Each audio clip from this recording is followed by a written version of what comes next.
Ciao a tutti, benvenuti in questo nuovo video. Oggi è un giorno speciale, oggi è una giornata veramente speciale perché siamo qui a Roma 3 nella facoltà di lettere e di filosofia ed oggi in questo momento, in questi precisi stessi istanti nei quali vi sto parlando, si sta tenendo un evento di rilevanza davvero internazionale, mondiale. Ricercatori, studiosi, filosofi, per non dire i più grandi esperti del panorama filosofico contemporaneo si sono qui oggi riuniti a Roma 3 per discutere dei più grandi interrogativi sul tema dell'abitudine. The power of habits and the habits of power, il potere delle abitudini e le abitudini del potere. Questo è il titolo dato a questi 2 giorni di conferenze, 27 e 28 settembre 2024, e vi starete chiedendo, io me lo sto chiedendo, quali menti o quale mente abbia potuto pensare, realizzare, concretizzare e organizzare questo evento, un evento di tale portata e importanza, una mente sicuramente non umana, io penserei, e invece no,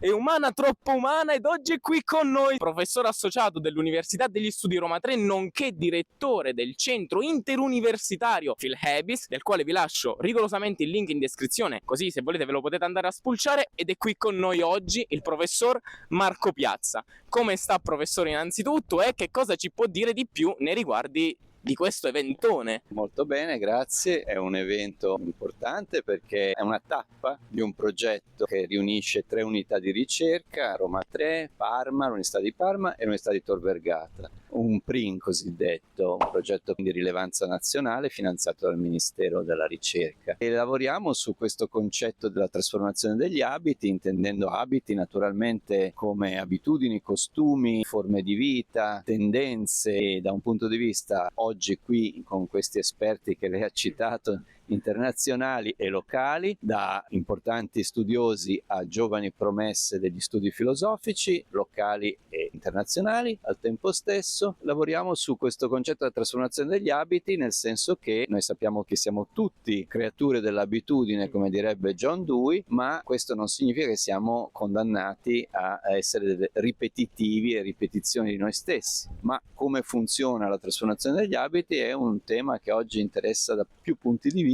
epistemologico, di filosofia politica, di storia della filosofia naturalmente, ma anche in correlazione sempre con neuroscienze, psicologia e altre branche del sapere, che sono tutte qui più o meno idealmente riunite attraverso studiosi che vengono da diverse università italiane e straniere. Professore, davvero grazie mille, e adesso però seguiteci e andiamo a vedere di che cosa stiamo parlando. Fai tipo una roba che gira, ok, top.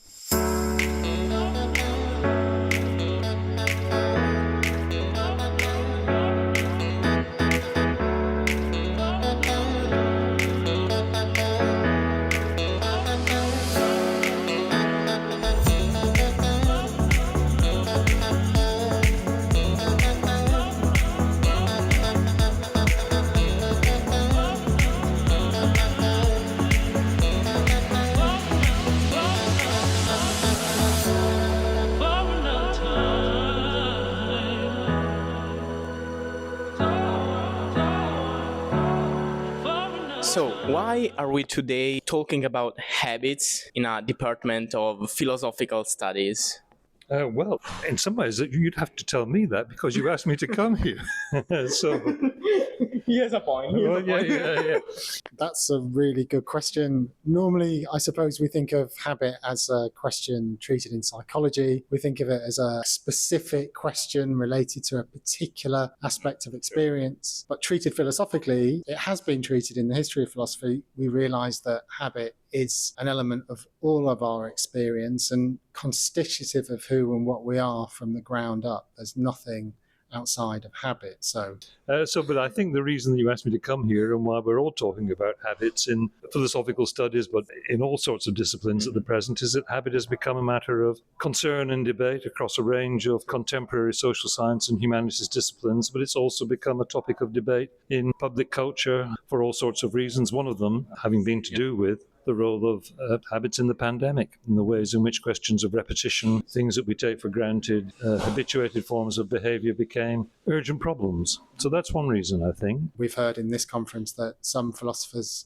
in the tradition have said we are nothing but bundles of habits. If we recognize that, then we can see that habit is one of the grand philosophical questions. But the other reason is that there is a long history of debate about habit and its role in the organisation of social life, going back in Western culture for at least 2 millennia, which is a fair whack of time. Chiedo anche a lei, perché parliamo di abitudini in un dipartimento di filosofia? Beh, perché l'abitudine è un concetto filosofico, nel senso che nella sua versione greca è stata già teorizzata da Aristotele attraverso appunto il termine di hexis. E poi diciamo che è un concetto che in qualche modo ci costringe a questionare, a interrogare delle maniere di pensare il soggetto, il suo rapporto con il corpo, il suo rapporto con gli altri, con il mondo, e quindi può essere sicuramente declinato in varie modalità. Perché le abitudini sono sempre state un tema molto caro alla storia della filosofia, fin dall'antichità, dal pensiero classico. Però questa abitudine a studiare le abitudini si è andata via via perdendo con l'avanzamento delle neuroscienze, per esempio, eccetera. Tuttavia, una serie di esperienze un po' traumatiche, veramente forti, che abbiamo vissuto negli ultimi anni, basti pensare alla pandemia, ci hanno fatto capire quanto è importante che si rifletta anche filosoficamente sulle abitudini, perché noi siamo creature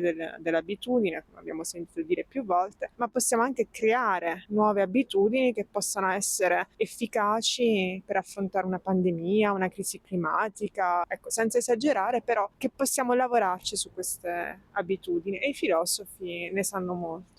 Perché le abitudini sono un aspetto pervasivo della nostra esperienza umana e quindi, ma spesso non tematizzato, che rimane nello sfondo, e quindi mettendole a fuoco credo che si possano ridescrivere, comprendere in un modo diverso e anche ricostruire molti concetti, come quello a cui oggi mi sono dedicato, quello della libertà, dell'azione libera, del diventare liberi. Quindi le nozioni filosofiche tradizionali che sono state al centro della discussione possono essere rincorniciate attraverso una riappropriazione della nozione di abitudine. Nel mio caso, diciamo, il motivo per cui mi sembra importante ripensare oggi il concetto d'abitudine è perché ci permette in qualche modo di reinterrogare la dimensione della volontà alla base dei concetti politici moderni. Quindi l'idea che ci sia un potere, che il potere moderno nella sua forma legittima sia il potere della volontà del popolo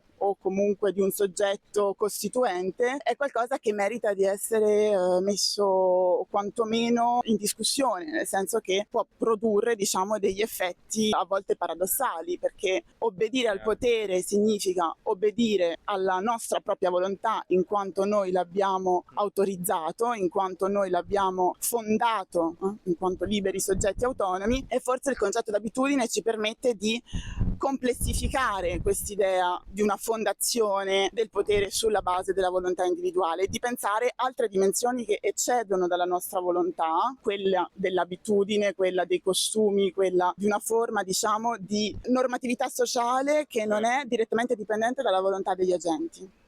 Bellissimo, posso dire, ma sta già riprendendo? Ok, allora, te, studentessa di Roma 3, che ce fai qua? Allora, io sono una studentessa di filosofia magistrale e oltre che seguire questo convegno ho avuto l'occasione e l'opportunità di presentare anche io un piccolo intervento grazie al professor Piazza, e in questa occasione così piena di professori internazionali. Bellissimo, posso dire, è fantastico. Un ringraziamento alla regista che cita i canali di Venezia, qui anche noi abbiamo la vasca. Un ringraziamento speciale alla professoressa Corinna Guerra, signori. Qualcun altro che si presta? Ci siamo, eccoci qua. Allora, chiedo anche a lei perché parliamo di filosofia in un dipartimento. Allora, professoressa Guerra, che cosa significa? No. Perché? Perché